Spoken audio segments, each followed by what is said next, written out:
Welcome to Shrimping in the San Juan Islands with Freedom Boat Club of the San Juan Islands and Salish Boat Company. Here tonight, we have presenting is Matt Lytle, 15-year marine industry background and lifelong fisherman here in the San Juan Islands, bona fide catcher of fish. Matt, I'll hand it over to you. Thanks. Hey, how's it going, everybody? So today we're going to be talking about prawning or shrimping, as some call it here in the San Juan Islands. We're going to go over the life cycle of the prawn and why we get to target them when we do, the gear that we're going to be using, what the seasons look like, and some trip planning to make sure that we are prepared before we hit the water. So with the life cycle of the prawn, we tend to have our prawning season in late spring, rolling into late or early summer. So reason for that is the breeding season of the prawn happens during the summertime. We then get into fall and winter, where the prawns are more likely to have eggs on them. So we want to be protective of those prawns. And they're also smaller size. So the largest the prawn gets is going to be in that late spring, early summer time frame. So we're catching the nicest size prawn that we can when they're out there in May and June, and this year a little bit into July. So for prawn pots, there's basically two camps that you can be in. There's the ladner or round trap, and then the other option would be a square trap. The ladner or round trap is my preferred spot prawn pot. They nest together, so they stack together nicely. They're usually weighted, so they're a heavier pot. And then they're done with a soft nylon mesh, which is repairable if you get a tear or, it rots over the years or whatever the case may be. Really, the only con to them is that they're slightly more expensive. With the square trap, price is a pro. There's usually an integrated bait holder built into the trap, so you might save a little bit of extra money there, not having to get bait jars. Cons to them is really just that they do need to be weighted. So typically with a square trap, you're going to need to add probably 15 to 20 pounds of weight. And then they just take up more space on deck because they don't nest together or stack together. So some important things to touch upon are gear requirements. So we have to use a 1-inch mesh on all of our pots. You'll see 7/8 as an option sometimes. Those are only, you're only able to use those for smaller coon stripe shrimp. And then your shrimp pots, they cannot exceed 10 feet in perimeter and 18 inches in height. So if you see some crazy large shrimp pot, you might want to put some measurements on it just to make sure that you are fishing legal gear. And then the final note is that shrimp pot buoys must be yellow in color to indicate that you are prawning. When it comes to rigging your pot, some key things. What you see here is a ladner pot. You need 400 feet of lead line. I prefer about a 3-pound grapnel anchor attached to the pot on a 4-foot lead. And then you need to weight your pot so you're hitting about a 20 to 25 pound minimum weight. And then you'll see that orange bait jar that is suspended in the center of the pot. That bait jar placement is key. You don't want it up at the top of the pot. If it is at the top of the pot, you're going to have shrimp that can access the bait from outside the trap. So you want to have it kind of central, so that way they have to go through the gates into the pot to access that bait. Here you can see a completed shrimp pot setup. So here we have our 400 feet of lead line on the right, attached to a bridle at the top of this round trap. On the bottom is the 4-foot lead to a grapnel anchor that just helps keep it stuck to the ground there, so that way it doesn't want to drag in the current. There's also the addition of a couple weights here. There's about 5 pounds of additional weight on the bottom of the trap, and that bait jar suspended in the center. For your buoy system, again, we see our yellow buoys here.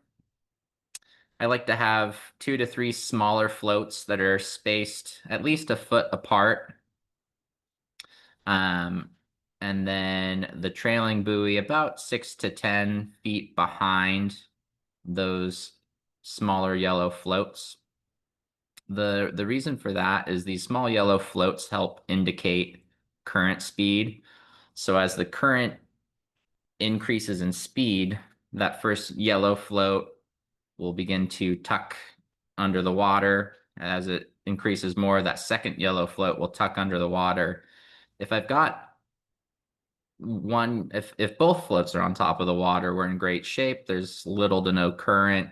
The pots are going to be fishing great. As soon as we start to see one tuck under, we want to start thinking about if we should pull that pot. Once that second float tucks under, then we're probably in too much current speed, so we want to get those pots out of the water before you just have that larger yellow float up at the surface with the 2 smaller ones buried. Again, yellow in color just indicates that it is a shrimp pot. For your bait, shrimp pellets and crab oil are a great place to start. So you can find shrimp pellets at any marine supply or fishing location here in the Pacific Northwest, or at least you should be able to. If they're sold out or unavailable, a seafood-based dry cat food works as a great backup. And then just soaked in that shrimp and crab oil. I like to soak overnight, so that way it absorbs a lot of that. And then seafood-based canned cat food, whitefish, salmon, tuna.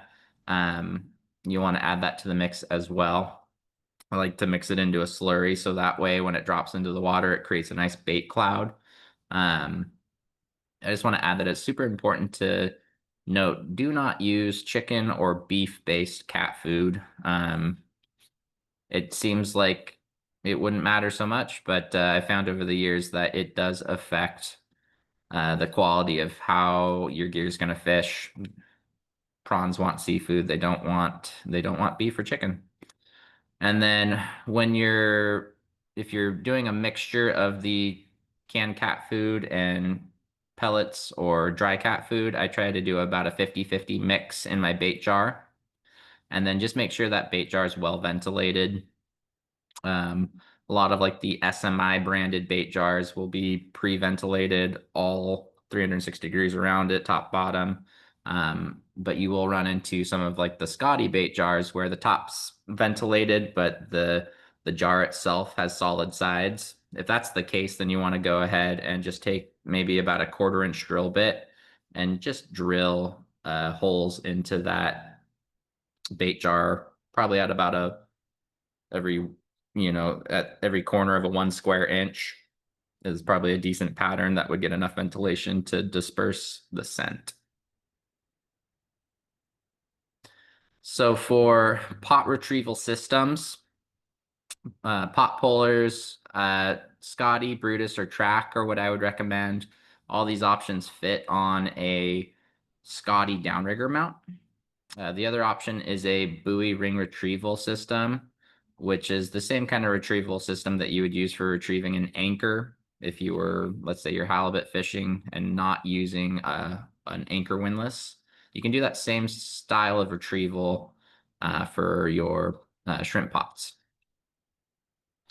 Here we see a Track pot puller. The Track and the Brutus are essentially the clones of each other. The Brutus came first, the Track came second. But again, fits on a Scotty mount. That's my preferred style of pot puller. It's usually a little bit faster retrieval speed in comparison to this Scotty pot puller we see here. That Scotty pot puller is a little bit more compact and lighter weight, so it is kind of convenient if you're needing to stow it away. But this Track would be kind of my preferred pot puller for a more affordable electric pot puller. In either case, you're looking at about $500 to $600 for an electric pot puller. So for line management, keeping 400 feet of line from birds nesting can be a challenge. If you're skilled at coiling line, that's fantastic. It's a great way to keep things from getting in a tangle. But if you're not, a great route to go is buckets. And just as you're pulling in line on that pot puller, just dumping it into a bucket hand over hand and making sure that it just drops in on top of each other and lays down. Because ultimately, when you redeploy your pots, it'll just pull back up from that bucket. So it makes it really nice and easy. So for shrimping areas, so really area 7 and area 6 are where we like to target in the San Juan Islands. Here we have a map of area 7 and the subdivisions within area 7. So when you're reading your regulations for prawns, you'll see the subdivisions to which what area is open. So we have area 7 west, which is going to be San Juan Channel through around Stewart Island, Spiden Island, Waldron, around to the backside to Limekiln Point. And then you also have area 7 south, which is going to be your more popular area. That's going to include Iceberg Point, which is a hot spot for sure. And then area 7 east. So within Rosario Strait, all the way up through Paydos, Bellingham Bay area, to Point Roberts. So when we look at our shrimping dates for 2025, we see area 7 south. Again, area 7 south, this lower section of Lopez Island. It's open May 21st through 23rd, June 6th through 7th. Of course, daylight hours only for prawning. And then it reopens for June 20th through 21st. And that's going to be just the Iceberg Point section for spot prawns. So there is a specific small area down here on Lopez Island at Iceberg Point where it is going to be limited to. For area 7 west, we have May 21st through 23rd, June 6th through 7th, June 20th through 21st, and July 18th and 19th. So that's coming back up here to the Spiden, Jones, Stewart Island area. This area can be a little bit more challenging to prawn just because of the increased current speeds up here. So we want to be very careful and make sure that we are targeting right at slack tide. And we'll talk a bit more about that during our trip planning section. And then area 7 east, we have May 21st through 23rd and June 6th through 7th. So you're talking Rosario Strait up north through by Paydos, Susha, the Sisters, Mesha, Lummi Islands. So again, daylight hours only for prawning, and then additional days will be announced if the quota allows. So when it comes to trip planning, really the big thing is what's going on with the tides and current speeds. So when we look at, I've got a current or a tide chart here. We're looking at these peaks and valleys are where you're going to be running into your slack tides. You can also see it here below on the current chart here, where it crosses over at that 0 knot mark is where you have your slack tides. So when you're picking your days to get out and go prawning, if I'm looking at a tide chart, I'm going to be looking again at these peaks or valleys. I know looking at this, 9:42 would be a fantastic time to go target some prawns that day because that's going to be where the tide is the slowest. And you really have about a 1 to 2 hour. I try to aim about an hour before to an hour after that slack tide window. So that way the current speeds are as slow as possible and you're not dragging or losing gear. Your preferable current speeds are going to be really 0 to maybe about a knot and a half at most. As it starts to pick up in velocity, you start to see your smaller buoys tuck under the water, and then you run into the issue of potentially dragging gear or just losing gear altogether. So when the current's moving, the prawns are also kind of hunkered down and they're not going to be actively trying to get into your pots. So the other, excuse me, the other thing to think about is your ETA to the fishing location. So if we're headed out of Cap Sandy Marina and Anacortes and we're going to go down to Iceberg Point, make sure that we're timing that appropriately. And, we want to set aside, maybe we need about 30 to 45 minutes to make that run, depending on what the weather conditions are doing. And then we do also want to make sure that we're choosing weather conditions that are conducive to being out in the straits, because that area there can get turned up pretty quickly and you can deal with bigger wave states. So watch your weather windows, watch your tides, make sure your gear's pre-rigged so that way when you get there, you're ready to just bait your pots, get them in the water, and take advantage of that couple hour period that you can actively fish your gear. So prawns tend to travel in schools or bait balls, and they congregate against banks, reefs, or islands on the seafloor. So when it comes to targeting locations and depths, it's really you want to target right at the edge of a steep upslope, right where that drop off begins to level out.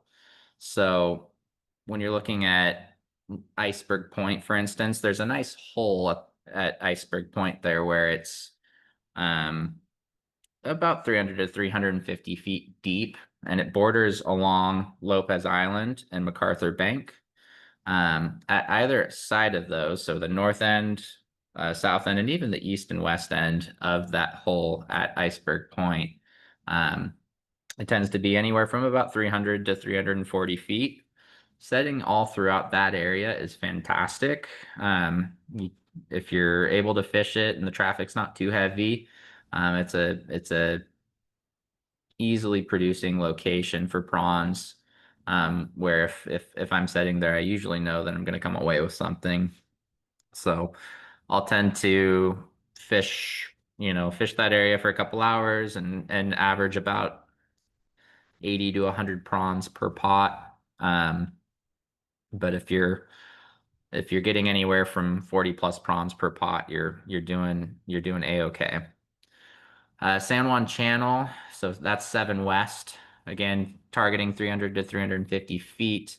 There's a ton of little nooks and crannies in different areas to fish around Jones Island, around Spidens Island, Waldron, Flat Top. There you just have to be a bit more careful. Again, look for those drop-offs where you can park kind of right where it begins to level out at 300 to 350 feet deep. Just be cognizant of your currents. If you're setting in heavier currents, make note of current direction because it might pull your gear into a deeper area than you intend upon. So target slack, you'll have a little bit shorter window in the San Juan Channel area just because of a slightly harder or heavier current. So that's about the same for Waldron, Jones, and Spiden as you see below there. And then Lawson Reef, that's another area. So that is area 6. There you're targeting a little bit shallower, so 220 to 250. The eastern end of the bank is typically where you're going to be tackling that. So Lawson Reef, eastern end, 220 to 250 feet. So my biggest recommendation is pull out your charts, look at the depths, look at the contours, find areas where you've got shifting depth. So maybe it's coming like Lawson's Reef at the top of it. It might be 100 feet and it's dropping off reasonably quick to 250 feet. Target that 250-foot area. And I like to set across the depth gradient when I'm initially checking a spot for where the prawns might be. So I might start at 210 feet and set my string of 4 pots from 210 feet. And then the next one at 220, then 230, 240, or maybe I do 15-foot jumps in depth. So that way I'm setting across that depth gradient. And then you can spot check and see if there's one particular pot that's fishing better than the next, and relocate gear. When it comes to how close you can set traps, I try to keep probably about 50 to 100 yards in between pots. Just keep in mind that as currents change, it'll swing your buoys. So if you're set too close, either with your own gear or with other people's gear around you, that shifting current can cause your buoys to tangle and cause issues down the road. So just make sure that you're giving space, not setting too close to others. That pretty well covers the bulk of it. I'll ask Sean if he's got any questions, kind of after we've gone through all of this, if there's anything in specific that he'd like me to hit upon. Sean, you have any questions? I think it's pretty thorough. Matt, I don't have any questions. The definitely the anchor, the way you have your gear set up, that little anchor. What was the name of that anchor again? Yeah, they're just a little grapnel anchor. What's Yeah. nice is they break down, so that way it's not taking up a bunch of space, and then it's just a nice lighter, 2 to 3 pound anchor, so it keeps your pots attached to the ground and not dragging. Some of the you'll notice it when you're prawning and you're in a bit of current. If the pots are dragging, a lot of the times you'll see scallop shells and sea debris that kind of stacks on top of that pot, and you'll know that your pot's not sitting stationary. And when that's the case, then the prawns aren't able to easily get to it. So that grapnel anchor just helps keep it in position, so that way it's not slowly making a move with the current direction. One other question. Do you ever shrimp the coon stripe shrimps? From time to time I do. They're great little, salad topper shrimps. They're a bit of work to clean, but if you do want to go out and target coon stripes, there's a longer season for those. You're just targeting shallower waters. You'll have to double check your regs because I'm not as fluent on the coon stripe regs, but I believe it's you have to shrimp below 200 feet. You can use a smaller mesh for the coon stripes because they are a smaller shrimp. But typically speaking, yeah, I'll target 120 to 180 feet. Similar kind of scenario, you're looking for where it drops off and then starts to level out at the bottom there. And there's a ton of different places where you can go for coon stripes. There's areas around Allen and Burroughs Island. There in Burroughs Bay, just kind of right there in Allen Channel. There's areas on kind of the north end of Rosario Strait, off of Cypress, where there's some various deep holes. But you can target them in a lot of various areas throughout the islands. And yeah, take a look at the regs. The season's a bit longer on those. You get a little bit more freedom of when you can go out and target them. Oh, thanks, Matt. Appreciate it. Awesome. Well, thank you, everybody. If you have any questions on this, feel free to reach out to Sean and the crew at Freedom Boat Club. I'm sure they're more than happy to get you a little bit of information or put you in the direction of somebody that can.